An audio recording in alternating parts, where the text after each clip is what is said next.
Okay, good morning, 11th class. We are on chapter number 11 of history, part 2 modernization, and we have done the introduction of China and Japan, and we have also understood about the geographical location and also a few more things about both these areas. Then, in our previous class, we started with the political system of Japan, and today we will be starting about the Meiji Restoration. Okay.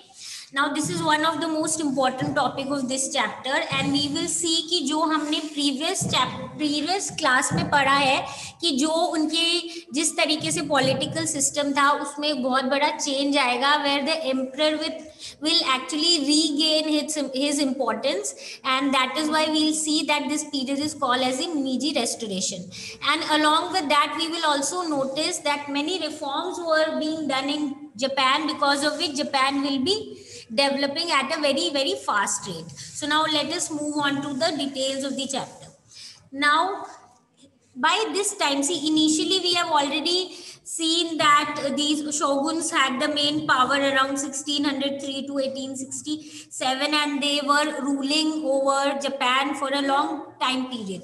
But slowly and gradually there were some internal discontent that were growing on because of the, you can say, kind of feudal system that existed there, and also the other kind of you can say proceedings जो वहाँ पे हो रही थी.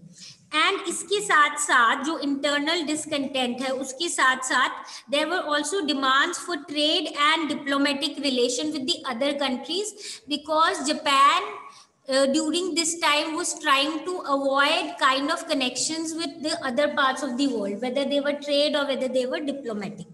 So in 1853 US sent Commodore Matthew Perry to Japan to demand the government to sign a treaty and would permit trade and open diplomatic relation, which it did in the following year. So basically it was a kind of, it was not a kind of request, it was somewhere this person also got like warring ships, and Japan actually did not had a way out because they were in terms of warring equipments far behind as compared to these European and powers and US. So obviously they had to agree with the treaty and they had to now open up trade for US. And not only US, it also opened then trade for few other Western countries. And why did actually US wanted to have these trade relations with Japan? Because first of all, it saw that Japan was a major market basically for them. And along with that, whenever they used to do trade, they needed a place where they could refuel their ships. So Japan was a very good place for this reason. So that is why what happened that finally Japan had to agree on the points of USA.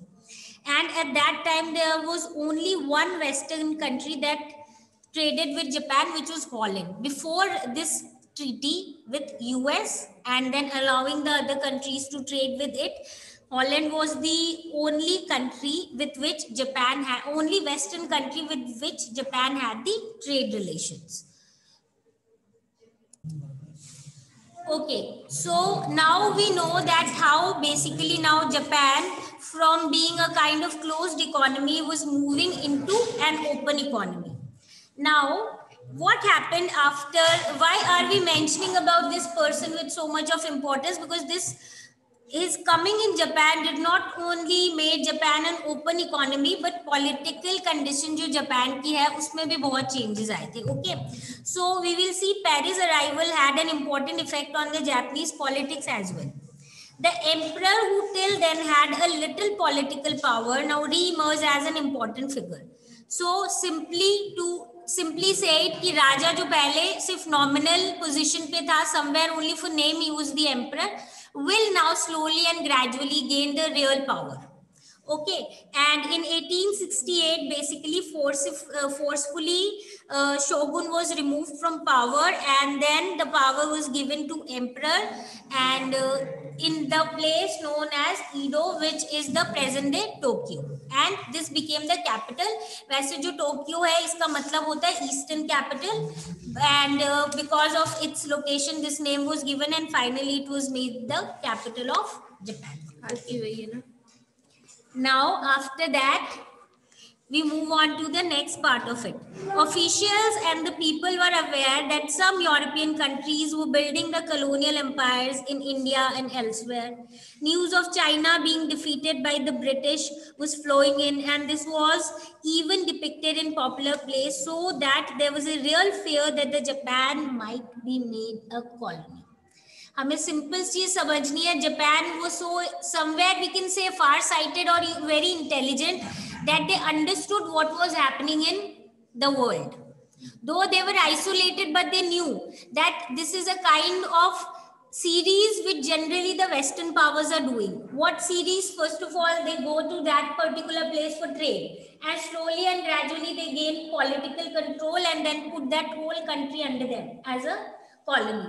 So, and then they started depicting these in their plays, etc. And because of this, there was a kind of fear that developed in the minds of Japanese कि ऐसा ही कुछ हमारे साथ भी हो सकता है.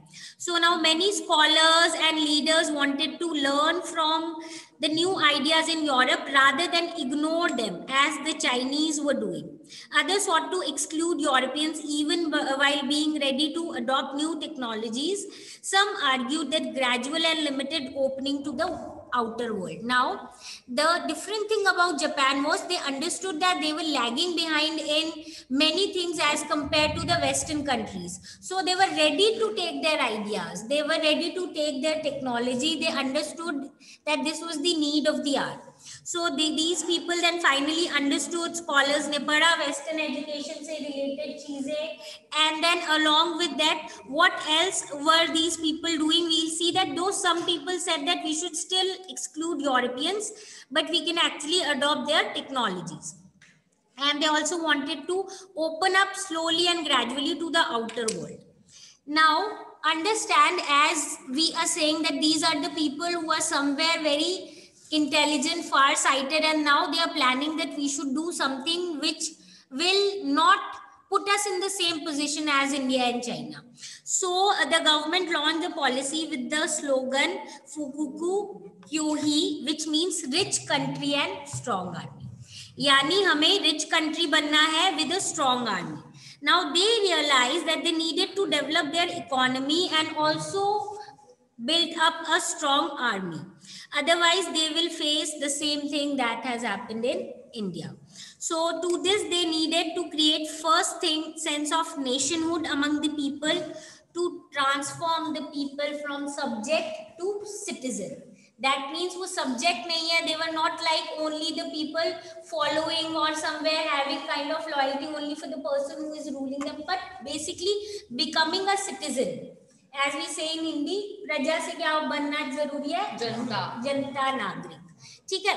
So this was what was happening, and they understood that this was really important to create the feeling of being one among the Japanese, and they were working for it. At the same time, the new government also worked to build up what they call the emperor system. So basically, Japanese scholars use this term as the emperor was the part of a system along with bureaucracy, military that exercised power. That is somewhere they were developing the whole system. Emperor system को, monarchy system को भी एक different way में they were somewhere portraying. तो ये जो Japanese scholars हैं वो यही बोल रहे थे कि emperor is a part of the whole system, governing system का part है एक emperor. Along with that, bureaucracy और military जो है वो भी exercise करते हैं power. Bureaucracy we know basically all the ministries and all those people who basically look into the working of important things relating to the country and politics. So ये बोल रहे हैं ये एक emperor system है where emperor is also an important part. Bureaucracy has also some power and military as well has some power. And we have to see to it that all of them are somewhere taking care of the country and basically leading to the development of the country. Okay. ये तो हो गई पहली चीज. And after that now we move on to the next thing. Officials now went to study the European monarchies, okay, on which they planned to model their own. The emperor would be treated with reverence as he was considered as the direct descendant of the sun goddess, but he was also shown as the leader of westernization. His birthday became national holiday. He wore Western style military uniforms, and edicts were issued in his name and set up modern institutions.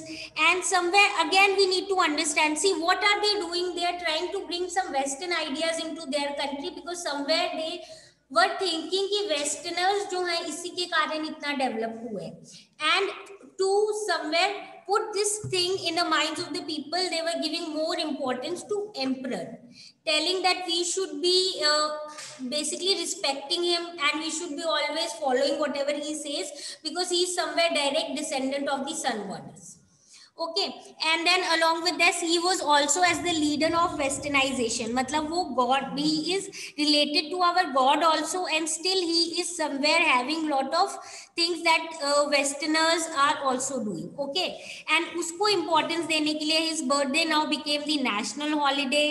He used to wear western side military uniforms, unse related edicts likhe gaye the, modern institutions set up kiye gaye the, and jo imperial rescript of education of 1890s urged people to pursue learning, advance public good, and promote common interests. See, before moving on, I just need to tell you one thing. Whenever we want to justify somebody's rule, or suppose we want people to accept somebody as their leader, one way of doing it, generally in the ancient times or historical times, we'll see we will have certain kind of association of that emperor with God, because it makes people easily accept that yes, he is the ruler and we should follow him. So हमने पहले भी पढ़ा ही, they somewhere relate the emperor as the descendant of the sun goddess, और उसके साथ साथ westernization के points भी add कर रहे हैं.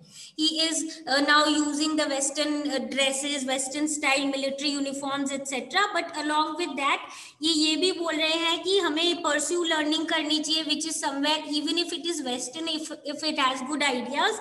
And then उसके अलावा we should also focus on public good and also promote common interest. Matlab we should also look into the welfare of the people, and we should not only look for maybe few certain particular interest. ठीक है, this is what they were doing, and we here need to understand कि इस तरीके से ये क्या कर रहे थे, फोकस कर रहे थे on what they needed to do actually to develop Japan. ठीक है, अब इसी से रिलेटेड अगर हम स्कूल सिस्टम की बात करें, let us just have a look at there school system. A new school system began to be built from 1870s. Schooling was compulsory for boys and girls. You must have heard, you must have studied in most of the countries जो education थी, female education, उसको initially importance नहीं दी जाती. But this was the country which made schooling compulsory for both boys and girls. And by 1910, it became universal.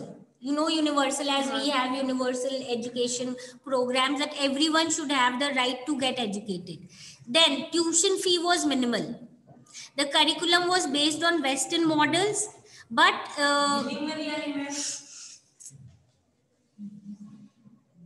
so the curriculum basically was based on Western models, but by 1870s, while emphasizing modern class, stress was also placed on being loyal to your country, that is Japan, and also study of Japanese history was made something very important. Okay, the Ministry of Education exercised control over the curriculum and in the selection of textbook as well as in the teachers training.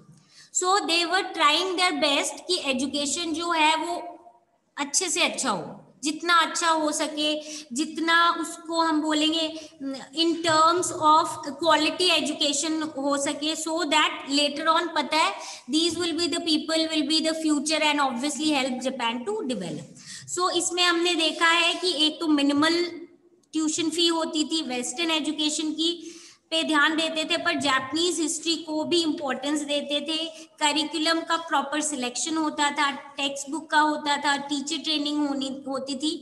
And then what was called moral culture was also taught, and textbooks urged the children to always listen to their parents, be loyal to the nation, and become good citizens. So somewhere we can see there was a mix of both things, not only education but along with that focusing on moral development of the kids as well. Okay, so that is why यहाँ से हम एक एक चीज में हम देखेंगे how they were focusing to bring long term improvements. Not, they were not looking for short term benefits, they were somewhere focusing कि जो जापान है वो overall develop हो जाए, and we will in the later part we'll study कि और बहुत ऐसे step लिए so that they do not come in the position as India and China, which are under the Europeans. Okay, so now we'll see in our next class that what else are the things that these people did, and because of which we call this time period as a very remarkable time in Japan. So this is it for today. In our next class, we'll continue with the topic. If you have any doubt relating to the topic, come back with your problems and we'll solve the problems. And now meet you all in the next class.